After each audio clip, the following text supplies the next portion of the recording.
Welcome to another episode of the Voice of Influence podcast. I'm your host, Fong Chua, and with me on this journey is the happiest person on earth, Ms. Stacy McPherson. On this show, our aim is to break down the barriers of public speaking, allowing you to succeed and become the voice of influence. And Stacy, today we have a very, very special guest, don't we? We do. I'm so excited to welcome Jesse Cruz to our show. He is amazing. I met him first online, and then I had the pleasure of meeting him at an online or an in-person conference in Maryland. And I got to see him speak from the stage live, and it was a powerful experience. Let me just say that. He's amazing. He is an award-winning international professional speaker and coach. He's an event planner. He runs events internationally and brings his family with him. It's amazing. I know he has events in Italy. He's got one this year in, wait for it, Greenland or Iceland. He's going to tell us about this later. I'm so excited. And he hosts these transformational retreats that people rave about. I've actually met people who've attended his retreats. And he's amazing with his writing and with his speaking. He's also a veteran. So I'm just so pleased to have him on the show today. Welcome, Jesse. Thank you so much for having me, Stacy. Hey, thanks for being here. And for somebody who speaks all over the world and has that much confidence to speak in front of like large groups of people, is this something that you've always wanted to do? What was your path? What was your origin story to become this amazing person that speaks all over the world? It definitely was never even my ambition. It wasn't on my radar. Um, Originally, I started writing books, and I just wanted to do that. And then I realized, if I want to get my message out, I should probably sell the books to some people, right? And so I started the selling the books. That led into the speaking. People wanted me to speak about the book. And I was like, I don't really want to do the speaking thing. I just want to sell books and write books, and everyone just leave me alone so I can sit in the corner and write by myself and no one talk to me. And I want to talk to no one. And I'm perfectly okay with that. I can just pull up my computer, write the book, and just be by myself. But as the book started to come out, the speaking started to pick up. And then from there, I realized that I can impact people from speaking on stages. And then I invested into some coaching and got to more events and learned as much as I could about the speaking industry, because I realized that it was another way for me to impact other people, also another stream of income. And so the speaking journey has been ups and downs. There were some moments where I was like, this isn't for me. I'm going to quit. I'm terrified to get on that stage. It makes me nervous. I'm scared. But I just believe that people just need to do it afraid and to show up powerfully anyways. And I think that once a person commits to their area of gifting, that they can share this gift with the entire world, and the whole world will get better once we share our gift powerfully. Awesome. Wow, I really love that. You said there were ups and downs. I was wondering if you could share any specific ups or downs, kind of some stories or background into that. Yeah, I'll just use the first time I ever spoke. I was invited to speak at a correctional facility, and I had no clue what I was doing. And I went there anyways. And I showed up and I spoke to the inmates, and then I left. And after I left, I remember feeling like this is the greatest speech of all time.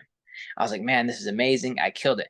I look back at it years later and I say, that was the worst speech of all time. That was a disaster.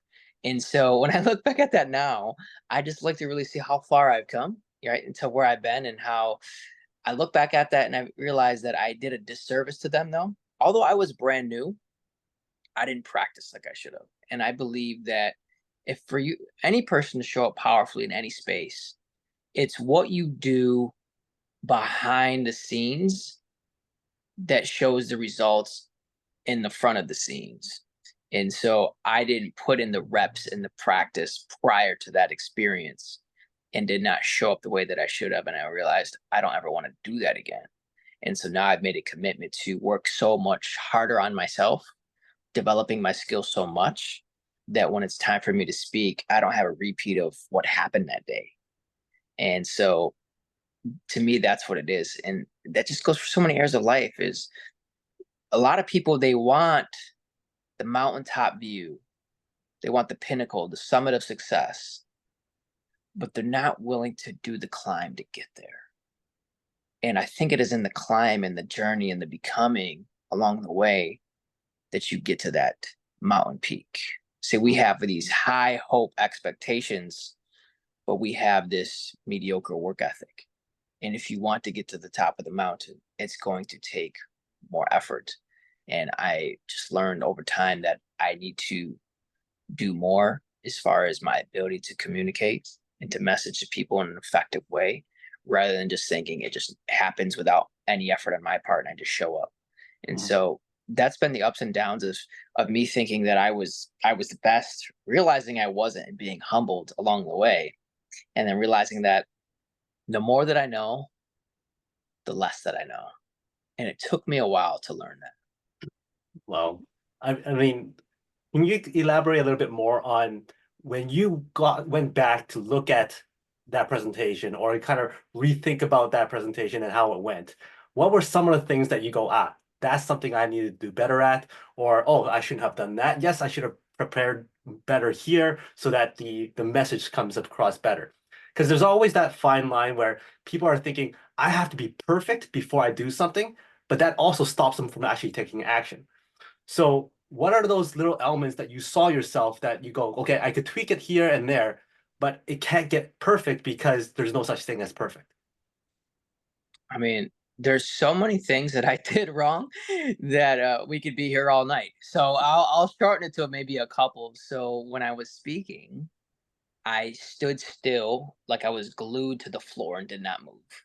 So there was no stage presence, no moving around. It was like I was stuck there because I was so nervous.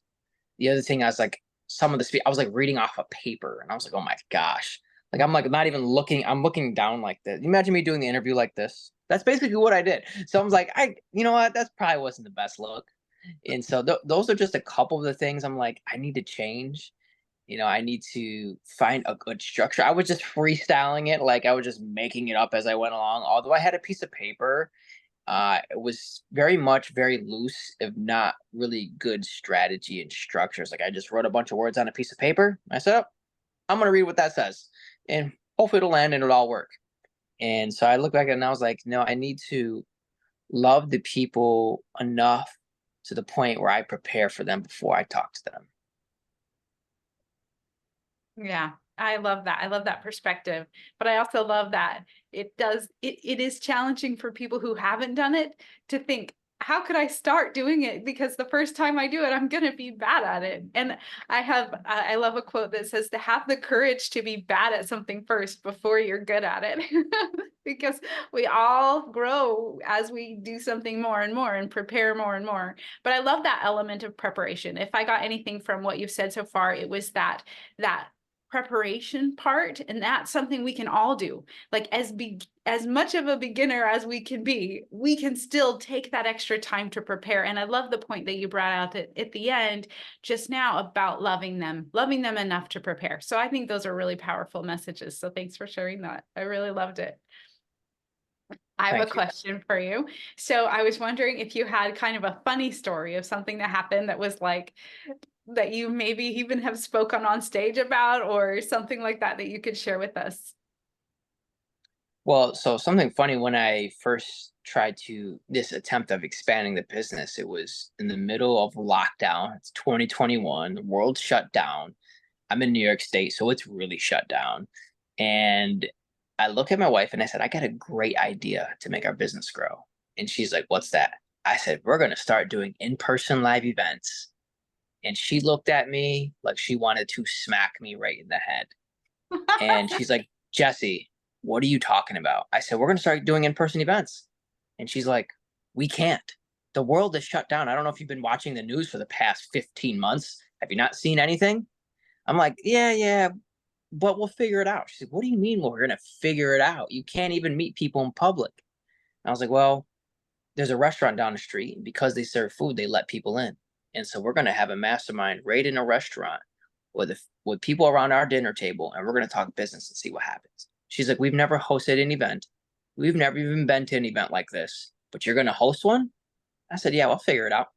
We'll be fine. Like, I'll do it. She's like, I don't know what this is all about, but you have my support. And I look back at it now, I'm like, what kind of sane person would ever, in their right mind, say, let's start doing live events in person during a pandemic? only me, because I was crazy, right? And so, but the good kind of crazy, not the crazy that you see on Thanksgiving and Christmas with family members, like the good crazy, like your friends that you want to see and be around and spend time with, like that kind of crazy, like the good crazies, right? Not the bad crazies. And so my wife said, let's do it. And I was like, well, I don't know how to make a logo because I know nothing about business. But I'll figure something out. And so I did what any new entrepreneur would do. And I asked my daughter to make a logo for me. And my daughter made the logo. And so I was like, thank you, Haley, for making the logo for me. And then I looked to my other daughter, who was even younger than her at the time. And I say, hey, Mariah, I don't know how to make a flyer. Can you make one for me? And she's like, yeah, Dad, I can make it for you, because they're just more gifted in those areas than I am. And so they made the logo, they made the flyer, we put it together, put it out on social media. And I remember when I put it on social media, I looked at my wife, I said, we're gonna charge money for this event. And she about has a heart attack. She's like, what do you mean we're gonna charge money? I was like, yeah. I was like, well, we got to be taken seriously. We have to charge something. She's like, oh my gosh. I said, I'm gonna charge a lot of money too. She's like, oh my gosh, here we go. How much are you gonna charge? I said, I'm charging $10 because at that time, true story, that was a lot of money to me. All right, that was a lot of money to me. It really was. I was like, I'm gonna charge $10, and to me, it might as well have been like 1,000. Right, true story. And so that's what I decided to do. And then when I get on the first phone call, guy sees my flyer. He's like, tell me about the event. I tell him about it, and then he goes, how much is it, Jesse?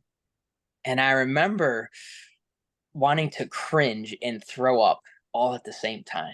Because I was like, I cannot believe I'm going to tell this dude it's going to be $10 for him to hang out with me. I can't believe I'm charging people to hang out with me, but I'm going to provide value, so it's okay.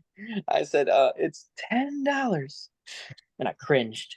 And then he's like, oh, that's it?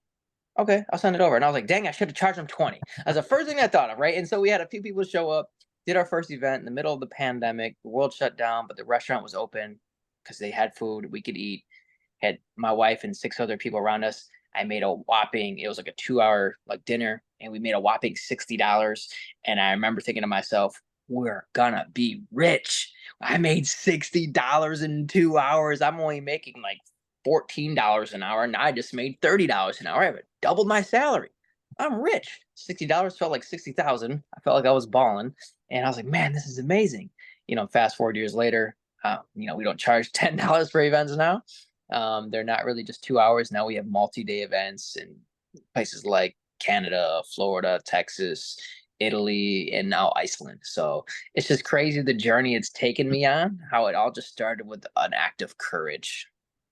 That is awesome. I love that story. I love how you just took action, and I love that where you just go, you know what? We'll figure it out. Let's do it. We'll figure it out later.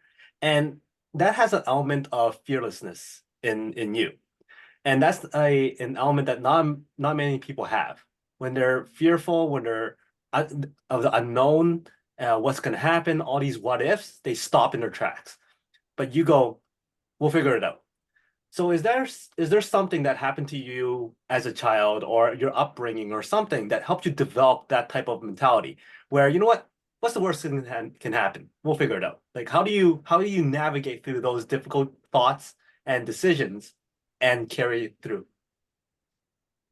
For me, it was recognizing that there's this future version of Jesse waiting for me to catch up to him. And at this pace, I'll never reach him. I'll always be down here.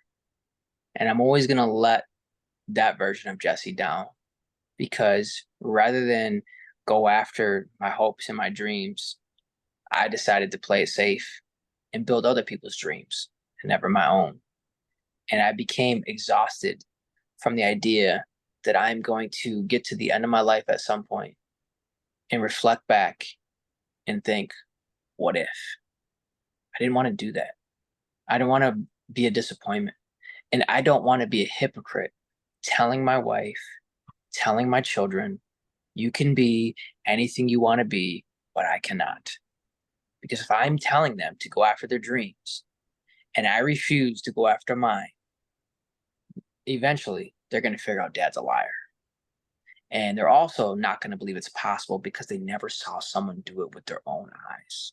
So I had to be the one to go do it on their behalf. And I didn't know how it was going to turn out, but I decided that I'm going to be able to live with the result. I would rather go for it and fail than just to play it safe and never really know what it's like to go after a dream. Wow. Awesome.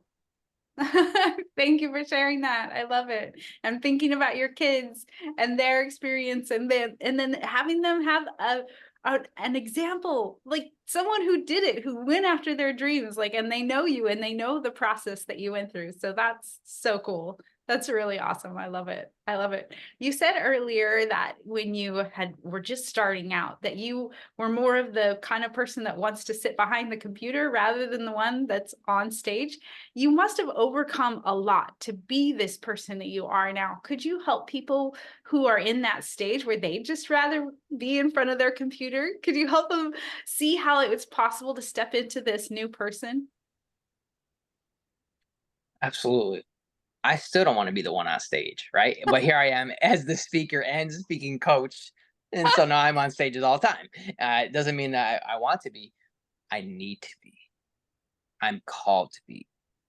And if you have an assignment that requires communication of some sort, which I believe we all do, because you can't really get too far in life without communicating, that it becomes a responsibility. It is my moral obligation to get on as many stages as possible, to speak to many people as possible, because I know it's not really about me or my comfort. It's about how my message and how my mission will touch the masses.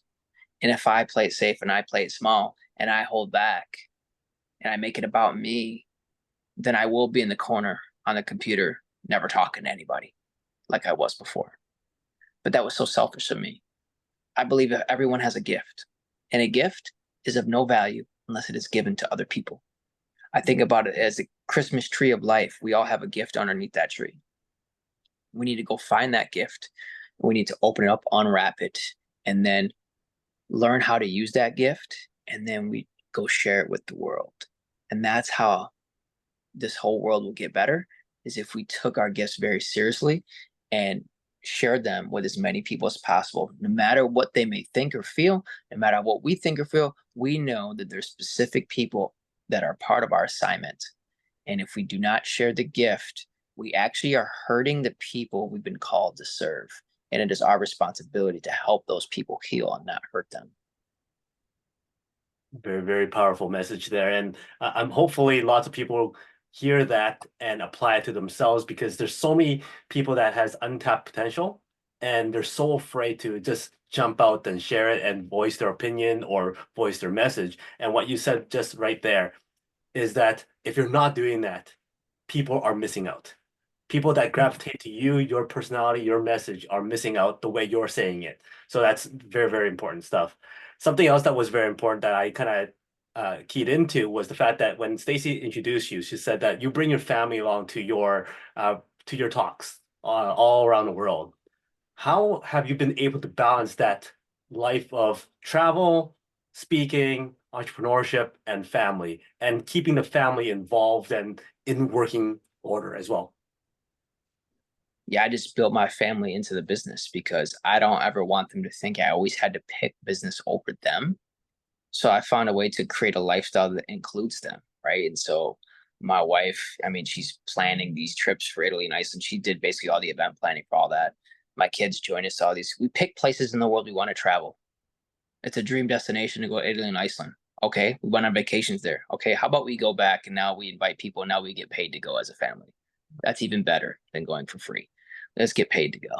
And so we pick places around the world where we want to create value for people and the most beautiful places in the world.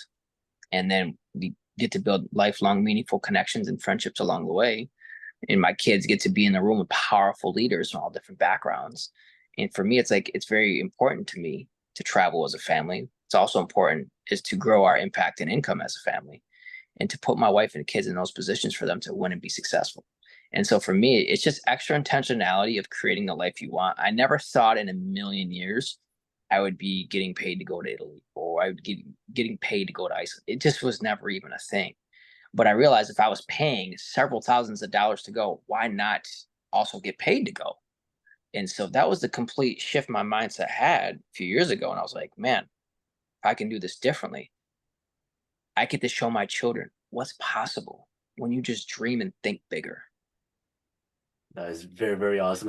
Has your children picked your next speaking destiny?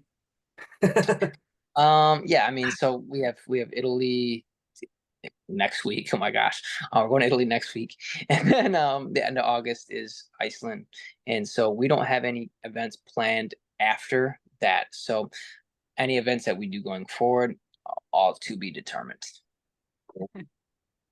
I love it. I love thinking about your family going with you. And I've also experienced having my children with me and going to new foreign countries and their delight and awe and shock, and also the transition and adjustment sometimes because we've lived there and they've gone to schools there and so forth.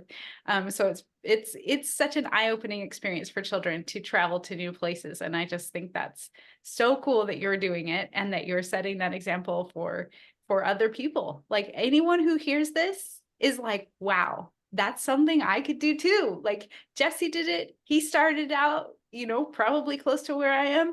Like, and I could do it too. So it's inspiring people to see what's possible. And I love that. I love it. I would love to understand a little bit more. You've shared with us some of your ideology and the ways that you talk to yourself and help yourself into that next step. But for a lot of people, fear is really holding them back. Could you speak specifically to fear and how you've overcome it?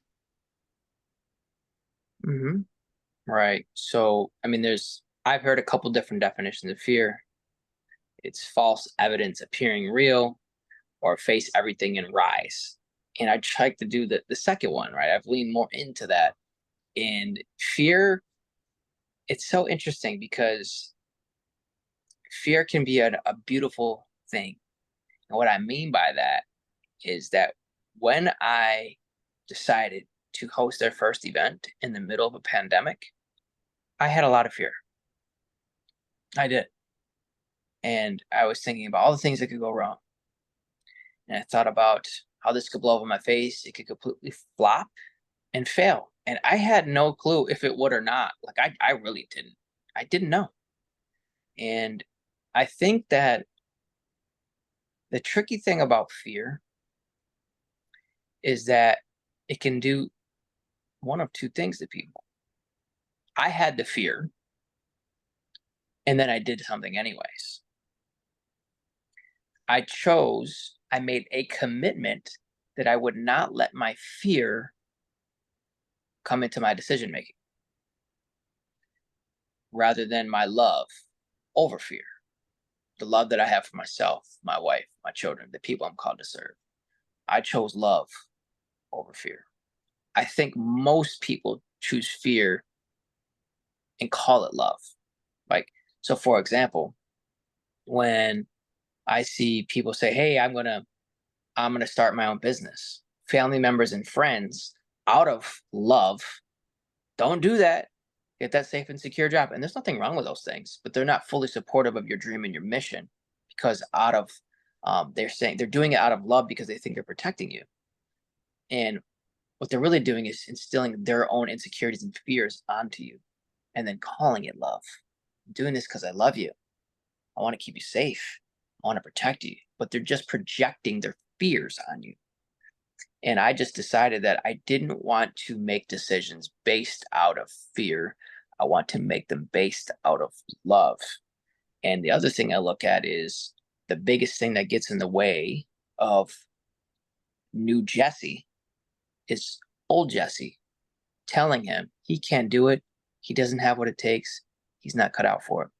And so I've conditioned myself to I'd rather make decisions from a place of the person I want to become rather than the person I've been. And if we just decide that I'm not going to let fear rule over my decision making, we will have a world full of courageous world changers. Awesome. Yes, I Very love well it. said. Very well said.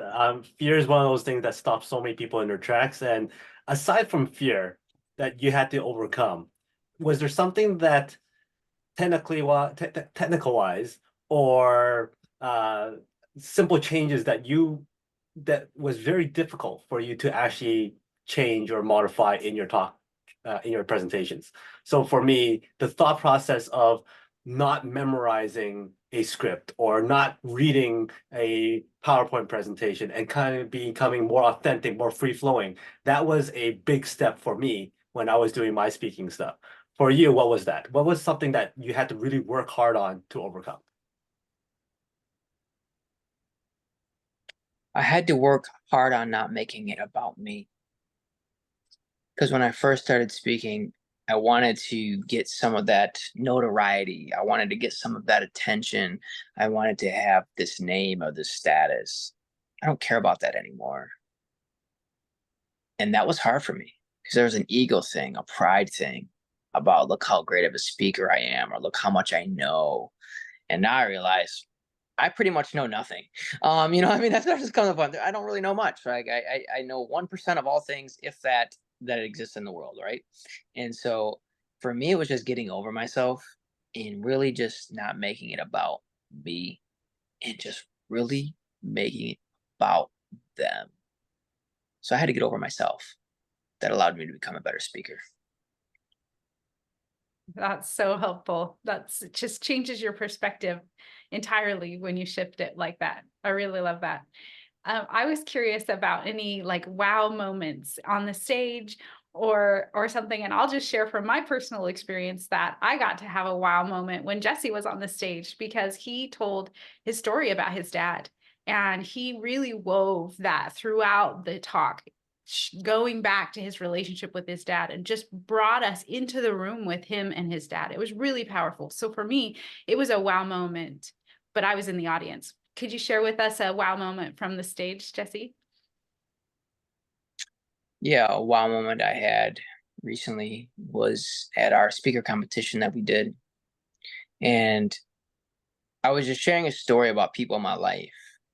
I'm not going to get into the whole speech, but I'll just, a couple key points is that we typically have two people in our lives that these two people love us dearly. They admire us, they respect us. And typically, one of them will cheer you on until they believe you have surpassed them. Once they see that you have surpassed them in success and things of that nature, their all of a sudden their support will disappear because they will feel like you think you're too good for them. You feel like you're better than them. I call these the Franks. Franks are people who just choose failure. That's all they do. As much as I succeeded, my good friend Frank would constantly remind me of where I came from and how I shouldn't be doing that, how I need to stay humble and how I need to. He did it in a way out of he thought was love, but it was fear because he knew that I was adjusting and adapting and growing and changing, which meant one or two things has to happen when you're around someone who's really growing at a very incredible pace. One, people are going to embrace it and be proud of you and cheer you on. Or two, they're going to get very fearful and run. And that's what he did. And so rather than support, he criticized and condemned because he thought, how could two people from the same situation, same background, growing up in poverty, how can one of us get out of it at such an incredible pace? And I couldn't. And so what your success can do sometimes is it really gets people uncomfortable because they have to evaluate themselves and people don't want to do that. And so when I had that moment on stage and I talked about the Franks of the world and how they say that they love you in words, but their actions, they do not know you because they would be there for you. And the Sams of the world, they believe in your success. They want you to be successful. They want you to do better. They want to show up for you. No matter how successful you get, they are not intimidated or envious of your success. And when I shared that message on the stage, the impact it had in the room, because everybody in that room was able to identify those people in their lives. And the hard part is a lot of times the Franks, the people who want to fail and want you to fail, although they say that they love you, are typically a family member, typically a close friend. And that's a very hard reality for people to accept. And these Sams, maybe they were close friends, maybe they were people you just met. they want better for you than people who have known you your entire life. And that's a very humbling experience to have. And so that was just a wow moment for me when I shared that on stage, because I saw how deeply that impacted people, for them to recognize, you know what? Yes, they may be family. Yes, they may be friends. That does not necessarily mean they want the best of you, because a lot of times people want the best version of you that serves them the best. That's what they want. They want the best version of you that serves them the best, not the actual best version of you. And so I tell people, find the Sams in your life and hold on to them. And the Franks, not to say that you hate them, you don't necessarily have to cut them off, but you do have to create distance between them. If Frank is here and Sam is there, you're going to have to move one way or the other, and you have to pick, and you cannot do both. I tried to do both. I tried to live in two worlds at one time, and I had to make the decision. I want to be more like Sam and less like Frank. And therefore, my relationships had to change. And I believe when we change our relationships, we can change our lives. Mm. Mm-hmm. Yeah. Thank you. I love how you named them. It makes it so much easier to talk about them. And you even kind of named yourself, like your future self and your past self. It makes it so that you can understand these very complex, nebulous theory concepts in a very tangible way, because you could talk about them as if they're a person. So I think that's really powerful. I love that. That's awesome. Wow. Well, I really enjoyed this. I know that Fong has some really exciting stuff to wrap up with at the end, but I just have thoroughly enjoyed this. This has been one of my favorite podcasts ever. Like, this has been really powerful. The messages you've given us have been like 5-minute nugget speeches in every little answer that you've given. It's been really fun.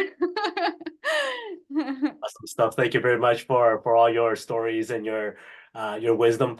Before I jump into our rapid fire segment here, I have to ask, how did you come up with Frank and Sam? Like, why those two names?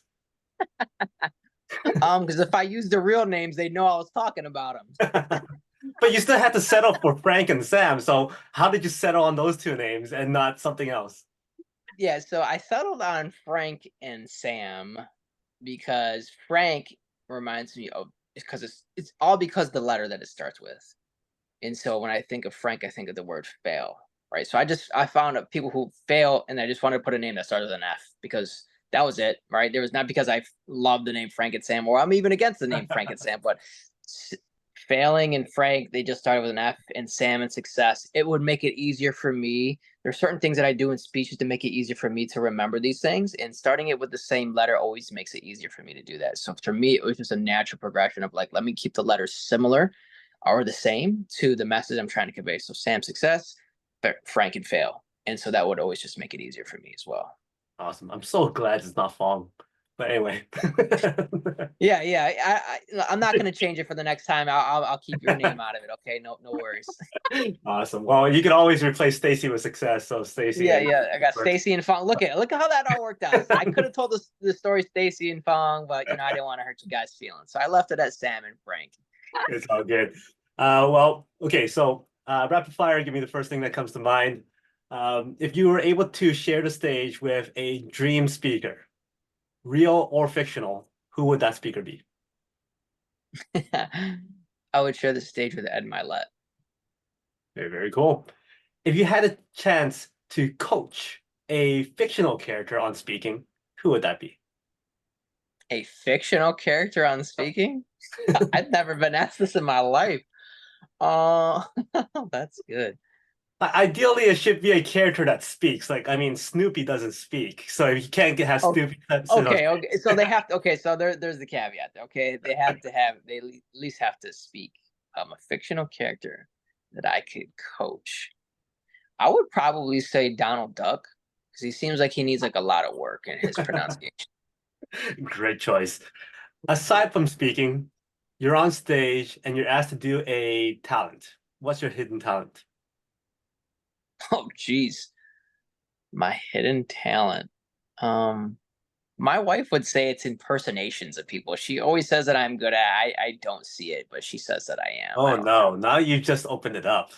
You can't just leave with that. So let's hear the best impersonation that you have.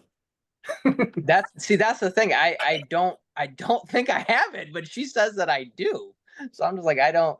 And it's not like I impersonate like famous people, but she says like in the moment when someone says something, like I'll impersonate them and like people laugh because like, oh my gosh, you sounded just like them. And so in the moment, I guess she thinks I'm good at impersonating someone.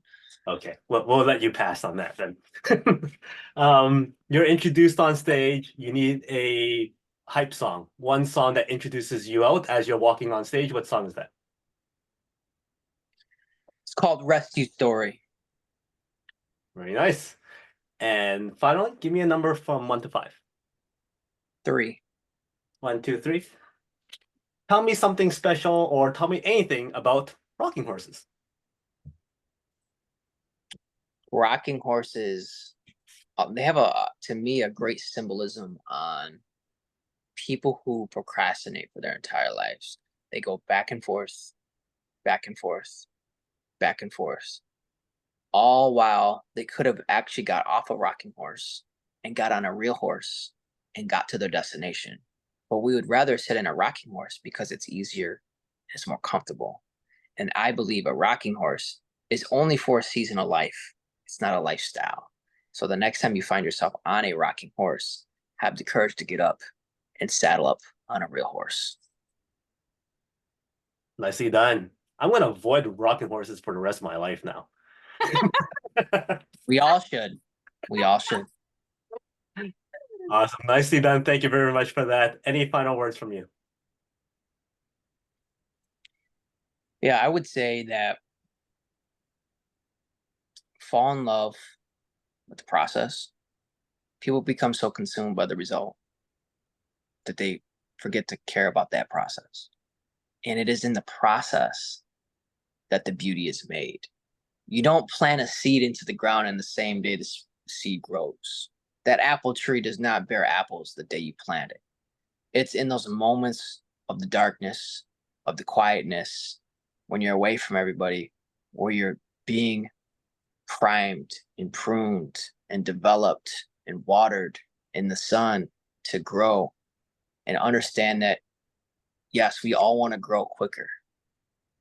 But if we grow too fast, we won't be able to hold the weight of all the fruit that we have bared for the world to see. And that's why we had to go through the tragedy. That's why we had to go through the setbacks. So when the success comes, the success doesn't destroy us.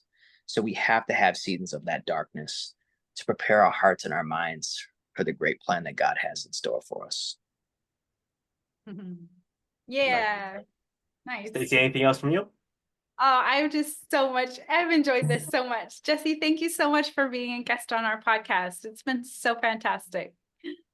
Thank you for having me. Awesome. Thank you very much. What's the best way for people to get in touch with you? Yeah, they can connect with me on Instagram. Jesse Cruz Speaks. They can send me a DM there. Awesome. Well, thank you very much. Make sure everybody out there connect with Jesse. Obviously, he's a person who is an expert in speaking. If you need help with that, check out his stuff out. And until next time, Stacy, Jesse, my name is Fong. When you speak with confidence, you have the voice of influence. We'll see you later.